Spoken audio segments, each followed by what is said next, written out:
All right, we'll get started.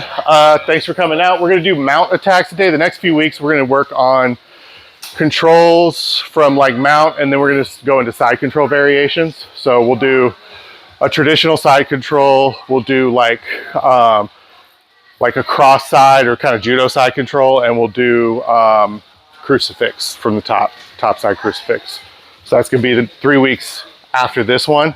And I'm going to show you some stuff today because like you kind of want to play mount and side control together, and there's going to be certain looks that's going to like cue you as to, all right, I have side control, I'm going to head to mount. I have mount, I'm going to head to side control, and that's going to be kind of like the way we set this up. Can I use you? So we'll start in just kind of like when you're in side control and you're trying to cut over to mount. Most times, like the thing I'm looking for is, can I get my knee into this gap, right? If he's disciplined and he's got this knee in, I gotta beat this space, right? To get my knee across his belly.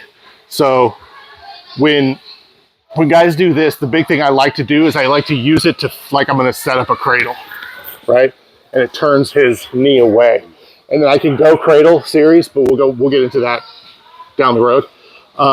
But a lot of times as you start, they're going to extend their body a little bit to resist. And as they do, that's going to give you your step over.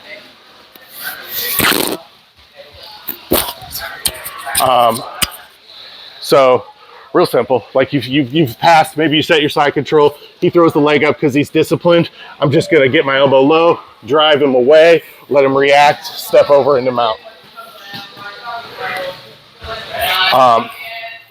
There's a bunch of passes we'll go into down the road on how to get passing straight to mount. But when you're in mount, there's a couple of ways you're going to want to play once you get the position. You either want your legs, turn a little bit. You either want your legs low. This is called a grapevine, where you're hooking his legs so you can kind of keep his hips from steering. Or you're going to want to play high, right? High mount, under his elbows. That's really going to determine if you're going high or not. If his elbow discipline's good, I'm not going to transition to a high mount. So if I want that space, I got to steal his elbow space. So if he's framing on my hip, I'll just pluck this elbow straight up, walk, pluck, walk. And now we're in that high mount, and this is where we can start sitting up and pinning his wrists. So if we're low, hipping in, hooking the legs. When I'm in mount, I want to do something with his head, right? If I just leave his head in place, he can bridge, he can turn, he's got space. So if I want to kill the bridge, I can either pull his head up, or I can just take his head out of alignment, right? Now bridge. Sucks. Spine's all out of alignment, it's just hard to get any power there. If I have his head plucked, bridge, doesn't have much power.